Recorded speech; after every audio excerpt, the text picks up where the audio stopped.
The handcuffs clicked shut with a cold metallic snap, loud enough to silence the small crowd that had started to gather on the sidewalk. It was just another quiet street corner until two officers slammed a black woman onto the hood of their cruiser, accusing her of resisting arrest. But she didn't fight back.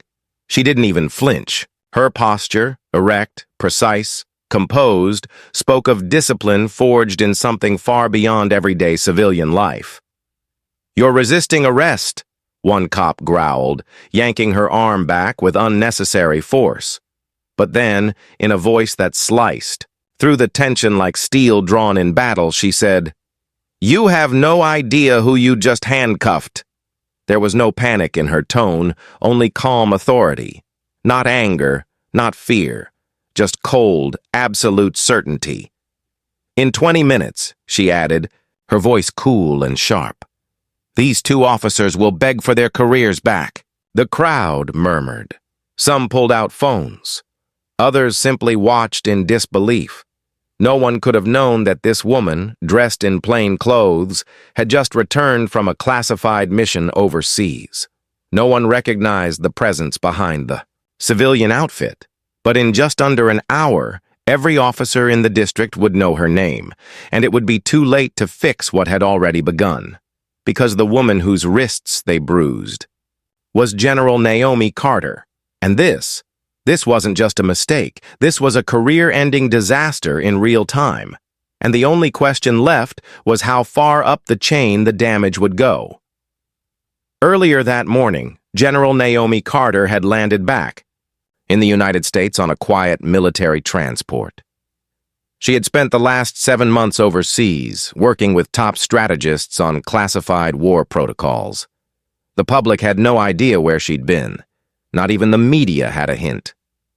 That was how deeply embedded she was in the U.S. defense structure. Silent, invisible, and indispensable. After stepping off the base, Naomi had only one stop before her confidential debrief at the Pentagon, a coffee shop a few blocks from the facility. A place she used to visit before deployments. It was a grounding ritual for her, a return to normalcy. She pulled up in a black luxury sedan, government-issued and unmarked. As she stepped out of the car, she could already feel the eyes on her. Two cops in a cruiser idling nearby immediately sat up straighter. One leaned forward, muttering to the other, "Suspicious vehicle? Suspicious." That was all it took. Naomi noticed the glances, but said nothing. She'd dealt with it before, being profiled in her own country, despite wearing stars on her shoulder for years. But today, they didn't see the stars. They saw a black woman stepping out of a nice car in a high-security zone. As she exited the cafe minutes later with her coffee in hand, the officers approached her. "Excuse me, ma'am," one of them said, already radiating hostility. "You fit a description." Naomi raised an eyebrow. "What description?" "We've had reports of someone suspicious in the area," the second one added, not even trying to make it sound convincing. The next moment changed everything. Before she could reach for her ID, the taller officer grabbed her arm. "What do you think you're doing?" she asked sharply. "Stop resisting!" he barked, twisting her wrist. In seconds, the cuffs were out. The war hero was officially under arrest for the crime of fitting a description. The moment the cold steel gripped her wrists, Naomi's years of battlefield discipline surged to the surface. Her face remained expressionless, but her mind was already calculating. Every breath she took was measured. Every word she chose next would be deliberate. "Resisting?" she said with quiet incredulity. "You approached me without cause. You failed to ask for identification, and now you're escalating." But the officer didn't respond to logic. He smirked. Power surged through his posture. He thought he had control now. To him, she was just another civilian to dominate. "Yeah, well," he muttered under his breath, "you're acting real suspicious, lady." The crowd around them began to grow. A woman nearby pulled out her phone and began recording. A man asked, "Why are you arresting her?" The officers ignored them. Naomi, still pinned to the hood, inhaled deeply. "You're making a mistake," she said, more to the universe than to the men in uniform. They weren't listening. They were too used to being obeyed, to going unchecked, but they didn't know Naomi Carter wasn't the kind of woman to back down. She wasn't trained for that. As they prepared to shove her into the cruiser, she turned her head slightly. "I need to make a call," she said. That made one of them laugh. "You ain't calling nobody." But General Carter didn't need permission. She needed precision. And in her mind, she was already dialing the Pentagon because she didn't need to touch a phone to send shockwaves through the system. Even with her hands restrained, Naomi didn't hesitate. Her voice was low but clear. Every word delivered with the precision of a command. "To the woman in the red scarf," she said aloud, locking eyes with a stunned bystander. "Dial these numbers now. Repeat exactly what I say." The bystander, confused and wide-eyed, nodded slowly. "Secure line." "Pentagon protocol," Naomi began, rattling off a string of digits that meant nothing to anyone, except to someone on the other end of a top-clearance military phone. The officer closest to her frowned. "What the hell are you—" "Dial it," Naomi said again, eyes never breaking contact with the woman. The phone rang. Once, twice. Then a voice answered. Flat, no emotion but laced with command. "Pentagon secure line." Everything stopped. The officer holding Naomi suddenly stiffened. "What did he just say?" the second cop muttered. Then came Naomi's next words, calmly spoken into the bystander's phone, loud enough for everyone to hear. "This is General Naomi Carter. Badge numbers 4872 and 5193 have unlawfully detained me. I need immediate confirmation of their authority." The bystander's hands trembled as she held the phone like it might catch fire. For a moment, silence. Then, chaos. The dispatcher's voice exploded across the police radio. "All units stand down. Stand down. Do not engage." Then a second voice. "Cut through the static, higher up, strained with panic. You just cuffed a Pentagon-level officer. God help you." And for the first time since the arrest began, the cops looked afraid. The officers, once smug and in control, now stood frozen. Their eyes darted between each other, then back to Naomi, whose composure had never cracked. They had gone too far. "What? What's happening?" the taller cop whispered, suddenly unsure of everything. The police radio crackled again, and this time the voice was unmistakable. It was the district chief himself. "Dispatch to Unit 72. Do not move. I repeat, do not move. You just cuffed General Carter." The blood drained from the officer's face.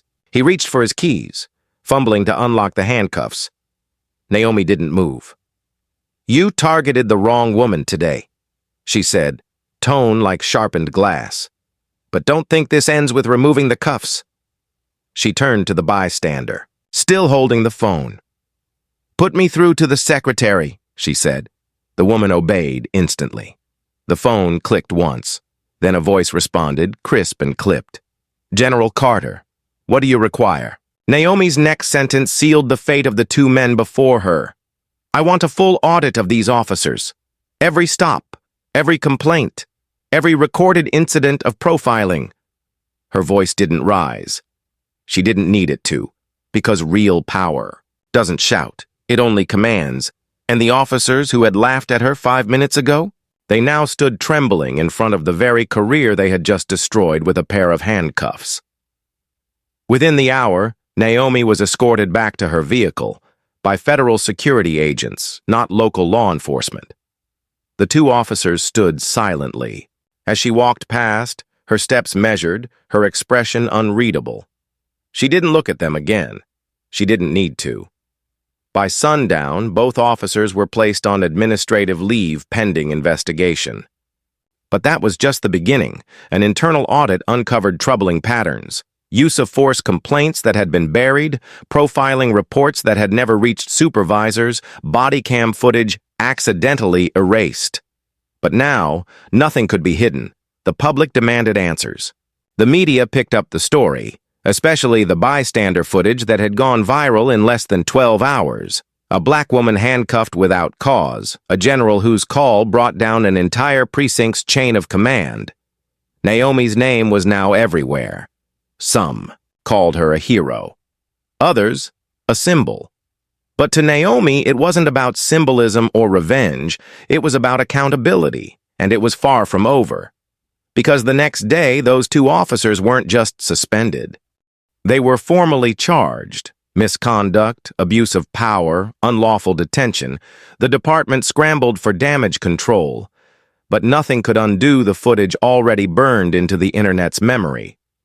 As Naomi entered the Pentagon the next morning, reporters shouted her name from behind security gates. She ignored them. Her focus wasn't on the spectacle. It was on making sure no one like her would ever be treated like that again. Inside, she delivered her debrief. Then she requested a meeting with the Department of Justice. She didn't want apologies. She wanted reform. By the end of the week, not only were the officers officially dismissed, but their precinct came under federal oversight. Mandatory bias training was instituted, supervisors replaced, complaint systems overhauled, and Naomi... She returned to her post without ever raising her voice, without ever lifting a hand in retaliation. Her dignity had done more damage than any courtroom could, and as media outlets continued to run the footage, those grainy seconds where a woman in handcuffs stared down two officers like they were recruits on her battlefield, the message became clear. Some people wear their power on their sleeves, others carry it in their silence.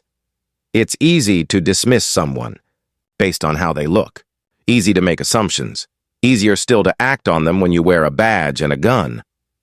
But Naomi Carter reminded the nation of one truth.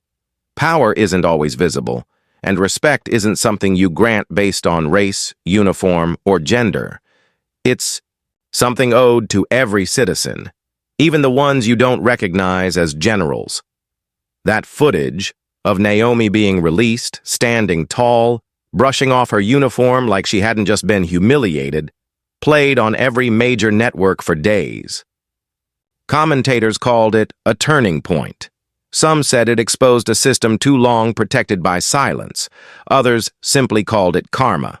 Whatever the label, the lesson rang loud, even in street clothes. Generals outrank prejudice.